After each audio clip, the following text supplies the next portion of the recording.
آج کے اس خطبے میں آپ کے سامنے جو باتیں رکھنی ہیں وہ ہے نیک اعمال کا دنیاوی فائدہ۔ ہم میں سے ہر شخص اس بات سے واقف ہے کہ ہم ایک بابرکت اور عظمت والے مہینے سے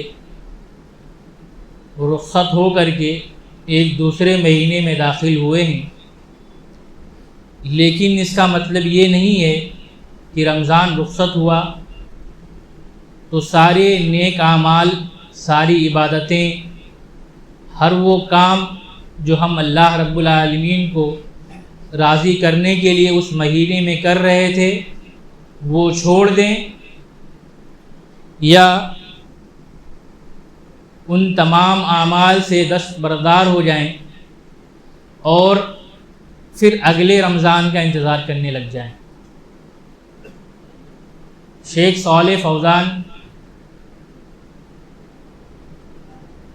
ان کا ایک پیارا قول ہے کہ شیطان کا رمضان کے بعد سب سے خطرناک حملہ ایک مومن پر یا ایک ایمان والے پر یہی ہوتا ہے کہ وہ انسان کو اس کبر اور گھمنڈ میں مبتلا کر دیتا ہے کہ ہم نے ایک مہینہ خوب عبادت کر لی ہے، لاؤ اب تھوڑا آرام کر لیں، اور اس آرام کے چکر میں، اس آرام کی وجہ سے پھر وہ باقی 11 مہینے آرام ہی میں گزار دیتا ہے۔ اس وجہ سے ایک مسلمان کو شیطان کے اس حملے سے خبردار ہونا چاہیے۔ میرے بھائیو، اللہ رب العالمین نے ہمیں اور آپ کو بے مقصد نہیں پیدا کیا ہے۔ اللہ رب العالمین نے خود قرآن مجید کے اندر بیان فرمایا، افحسبتم انما خلقناکم عبثا وانکم الینا لا ترجعون، کیا تم یہ گمان کرتے ہو کہ ہم نے تمہیں یوں ہی بے مقصد اور بلا وجہ پیدا کر دیا ہے، اور کیا تم اپنے رب کے پاس یعنی اللہ رب العالمین کے پاس لوٹائے نہیں جاؤ گے؟ اللہ رب العالمین نے قرآن مجید میں جگہ جگہ میرے بھائیوں اس بات کی تنبیہ دی ہے کہ ہم نے تمہیں یہاں پر بھیجا ہے ایک مقصد کے تحت، اور وہ مقصد ہے اللہ رب العالمین کو راضی کرنا، اللہ رب العالمین کو خوش کرنا۔ اللہ راضی کیسے ہوگا؟ اللہ رب العالمین نے دوسری آیت میں بیان فرمایا، وَاعْبُدْ رَبَّكَ حَتَّى يَأْتِيَكَ الْيَقِينُ، کہ اپنے رب کی عبادت کرو اس وقت تک جب تک تمہاری موت کا وقت نہ آ جائے۔ ایک انسان کو اللہ رب العالمین نے بالغ بنا دیا، شعور بنا دیا، وہ مکلف ہو گیا اسلام کی نظر میں۔ اب اس کے اوپر جتنی عبادتیں ہیں، اسلام نے جو چیزیں، جو ارکان اسلام نے رکھے ہیں، ان کے اوپر عمل کرنا اس شخص کے اوپر، اس عورت کے اوپر واجب۔ کب تک واجب ہے؟ جب تک کہ اس کی آخری سانس ہے تب تک۔ اللہ رب العالمین نے بیان فرما دیا میرے بھائی کہ ہم نے تمہیں یہاں عبادت کے لیے بھیجا ہے، اللہ رب العالمین کو راضی کرنے کے لیے بھیجا ہے، اور وہ عبادت کسی طرح کی بھی عبادت ہو، نماز ہو، روزہ ہو، ذکر و اذکار ہو، صدقہ خیرات ہو، معاملات ہو، حقوق العباد ہو، کوئی بھی کام، ہر وہ کام جو اللہ رب العالمین کو راضی کرنے کے لیے، خوش کرنے کے لیے کیا جائے، اللہ رب العالمین کی رضا حاصل کرنے کے لیے کیا جائے میرے بھائیو، وہ عبادت۔ تو اللہ رب العالمین نے ہمارے اور یہاں آپ کے آنے کا مقصد بتلا دیا کہ ہم اللہ رب العالمین کو راضی کر لیں، اور راضی کرنے کا فائدہ اللہ رب العالمین کی بنائی ہوئی جنت میں داخل ہو جائے۔ اس نیک عمل کا حکم اللہ رب العالمین نے انبیاء کو بھی دیا ہے۔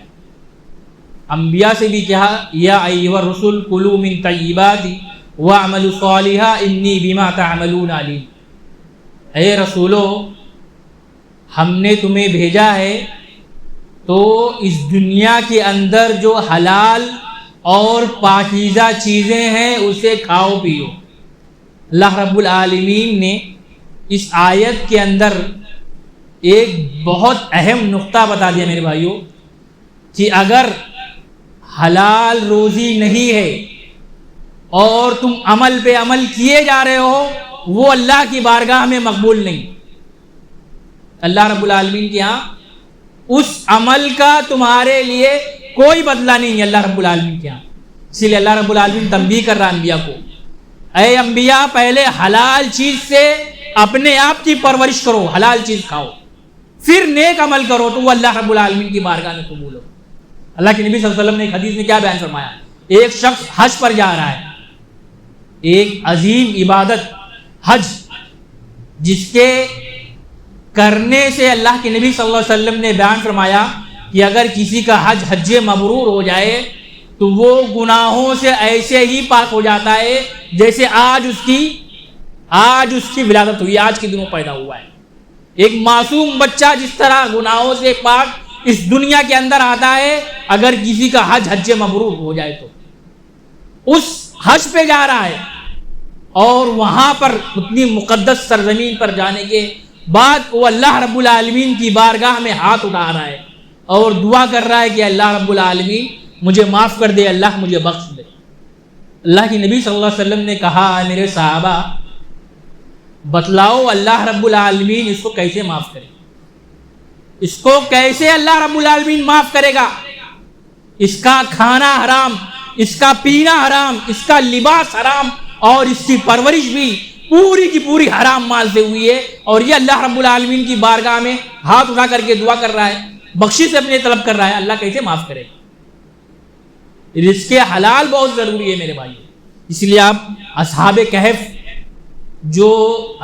کہف کے نوجوان تھے، انہوں نے اپنے جس ساتھی کو بھیجا تھا کہ جاؤ دیکھو کچھ کھانے کے لیے ملتا ہے تو تلاش کر کے لاؤ، سب سے پہلی چیز انہوں نے یہی کی تھی کہ دیکھو وہ کھانا حلال ہونا چاہیے، حرام نہیں ہونا چاہیے، پاکیزہ ہو، یعنی حلال کھانا ہو۔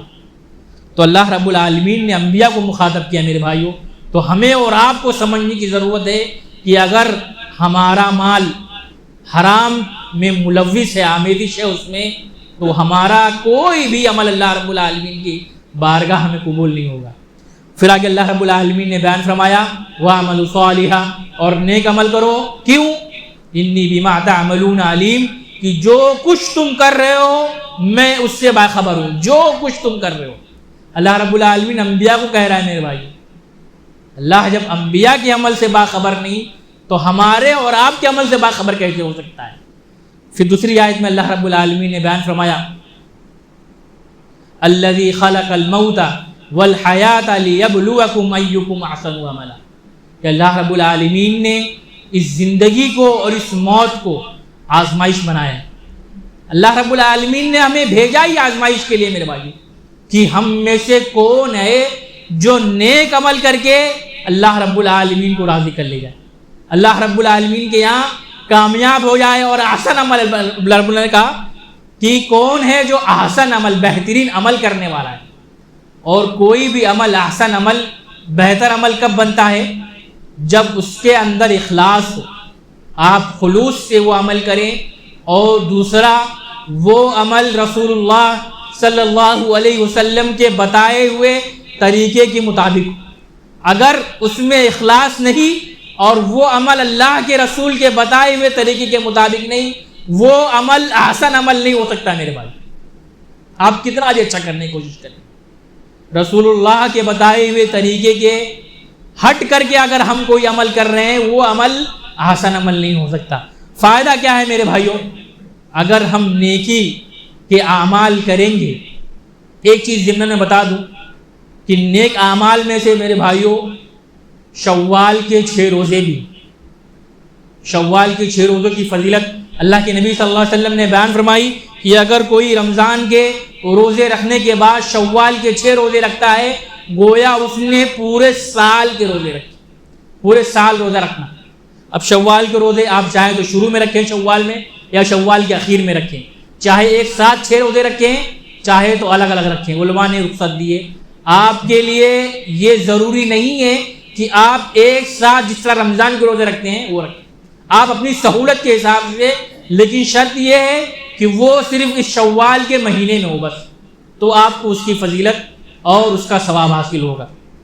فائدہ کیا ہے نیک اعمال کا؟ پہلا فائدہ، اللہ رب العالمین محبت کرنے لگ جاتا ہے، اللہ کی محبت حاصل ہوتی ہے ایسے بندے کو جو نیک عمل مسلسل کرتا رہتا ہے۔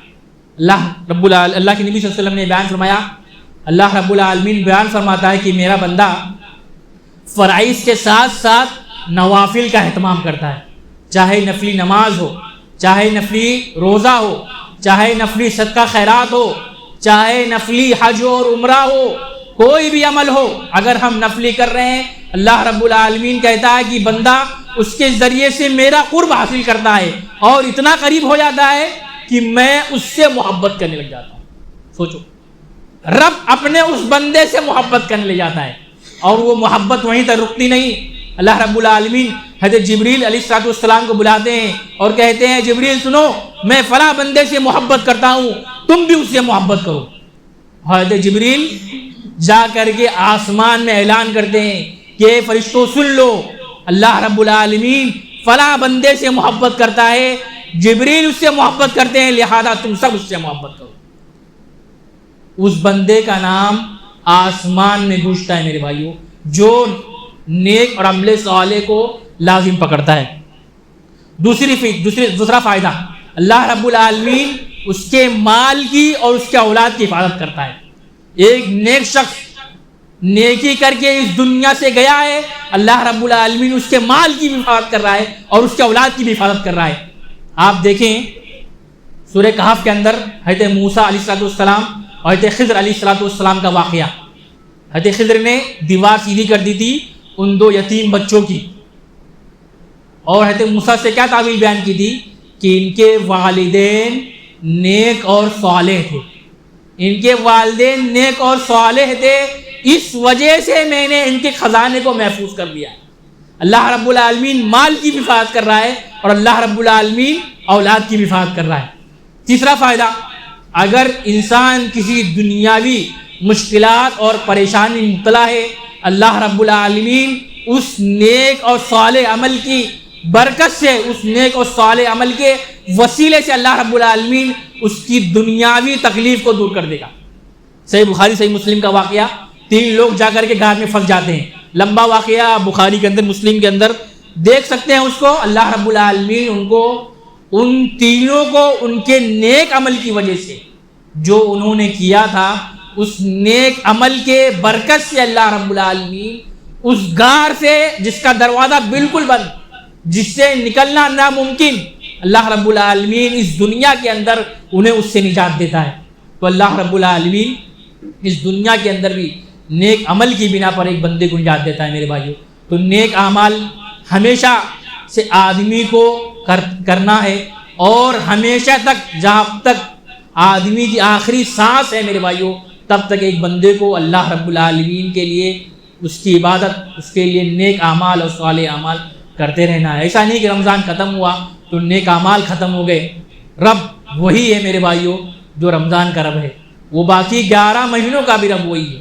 عبادتیں جو رمضان میں تھی وہ باقی دنوں میں بھی ہے، لیکن بس یہ ہے کہ ہمیں اور آپ کو اس کا اہتمام کرنے کی ضرورت ہے۔ ضرورت اس بات کی کہ اللہ رب العالمین ہمیں کہنے سے عمل کرنے کی توفیق عطا فرمائے، جب تک ہمیں دنیا میں رکھے، ایمان اسلام پر رکھے، جب بھی ہمارا خاتمہ کرے ایمان بالخیر پہ کرے، آمین۔ وآخر دعوانا الحمدللہ رب العالمین۔